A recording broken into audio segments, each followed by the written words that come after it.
Reka gutinya nturi impanuka, Imana irakuzi. Ufise umugambi umaranye igihe utarakunda, umaze igihe usenga nturishurwa. Uri mu bihe bigoye ntubona inyishu canke inzira.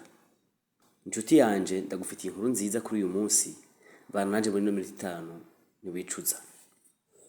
Ndabaramukije bagenzi, nizera ko mumeze neza. Iyi ni Femi TV, ukaba utaragira subscribe bikore, hama ufyonde ku gakengeri, wamuronka notification buri gihe ku biganiro vyacu. Ufise umugambi umaranye igihe ariko vyanse kuwutangura. Umaze igihe usenga nturishurwa, uri mu bihe bigoye utabonera inyishu. Ndagufitiye ijambo riri mu butumwa bwiza nifuza gusangiza. Dusome muri Yeremiya igice ca mbere umurongo wa 4 gushika ku murongo w'9, haravuga ngo: nuko ijambo ry'Uhoraho rinzako riti ntarakubumbira mu nda nari ndakuzi, kandi utarava muri yo nari narakurobanuye, nagushizeho kuba uwuvugishwa nanje mu mahanga. Nturi impanuka wewe unkurikirana, ibyo byose uriko urabamwo Imana irakuzi kandi irazi imigambi ufise mu vyiyumviro vyawe, ariko iragomba ko imigambi gufitiye ari iranguka gusumba iyawe, kuko iyayo ariyo myiza. Ahangaha ndibaza ko muntahuye, imigambi y'Imana niyo myiza ku buzima bwacu. Hari abantu bafise ibanga bayaze n'Imana, isezerano yakugiriye ntishobora kurihindura namba, ahubwo rizigame uribere maso, hamuhagarare neza nk'uwuzi yavuze iyo ariyo.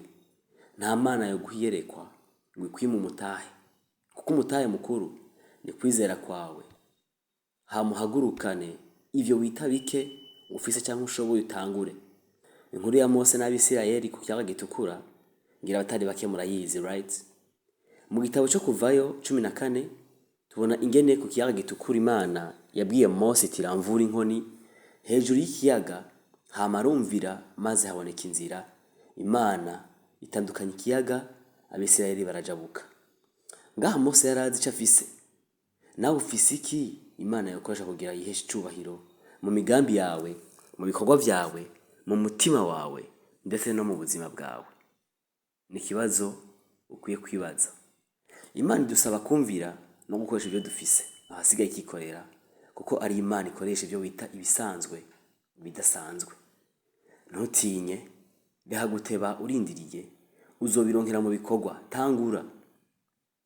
Ico kintu maze igihe usengera ni kiri mu nyungu z'ubwami bw'Imana mu buzima bwawe, cyangwa kiri mu nyungu zawe mu bwami bw'Imana? Ni kiri kibazo ukwiye kwishura. Kuba utarishurwa ntibisigura ko Imana itakumvise cyangwa itifuza kukubona uguwe neza, unezerejwe no kwishurwa. Oya, ibi bitarakwishura usanga harimo inyishu y'Imana, nuko kenshi tutayakira neza. Ivuga ngo ndakubikiye cyangwa ndakurinze mwana nkunda. Si byose dusaba bitubereye, si byose dusaba bitwubaka, ko rimwe na rimwe turasaba ibyo dusambura. Rero kubw'urukundo Imana idukunda irabiturinda. Mu buzima bwawe suzuma ko inyungu z'ubwami bw'Imana ziza imbere, uzobona inyungu zawe iguhe n'ivyo utasavye, igakubona ineza y'Imana no muri oya yayo. Ukaba uri kurasaba ibintu biri mu nyungu z'ubwami bwayo, komeza ntucike intege, ushikame uhagarare ku musozi. Tubandanye muri Yeremiya kandi umurongo 6. Yeremiya aravuga ati: maze ndavuga nti yo erega mwami Uhoraho, sinzi kuvuga kuko nkiri muto. Ariko Uhoraho arambarira ati: ntaco uvuga ngo ndacari muto, kuko uwo nzogutuma ko wese ari uzojako, kandi ico nzokubarira cose akaba ari cyo ukwiye kuvuga. Ntuzugire ubwoba ku bwabo, kuko nzoba ndi kumwe nawe ngo nkurokore, ni je Uhoraho mbivuze. Haleluya. Maze Uhoraho aramvura ukuboko ankora ku munwa. Uhoraho arambarira ati: ehe nshize amajambo yanje mu kanwa kawe. Iri ni isezerano rikomeye cyane, kandi ni Imana igivugiye kuri Yeremiya. Ngiyi inyishu kuri wewe muntu uri muri situation udatahura, ico kintu kiguteye ubwoba kiri imbere yawe. Hari Imana ikuremeshesha ijambo, ikwibutsa ko udakwiye kugira ubwoba, kuko ni Imana ibana n'abayambaza bose.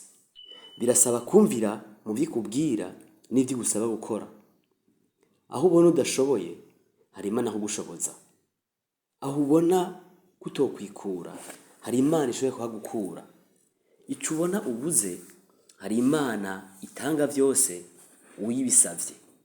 Nkuko Yeremiya yavuze ngo ndacari muto, Imana ikamubwira ati yakuvuga ngo ndacari muto kuko nzobana nawe, niyo idushoboza gukora ivyo ishaka, niyo iduha ibirengeye ivyo twibwira ko tuzi ko dufise cyangwa ko dushoboye. Nico gituma ndakubwira nti rema, yizere, senga, kora, haguruka ukayangane, wizere ubushobozi bwayo iguhindurira ibihe, kuko Imana ihaza imitima iriteguye kugukorera no gukoresha ibidasanzwe. Uriteguye? Tubonane ubutaha.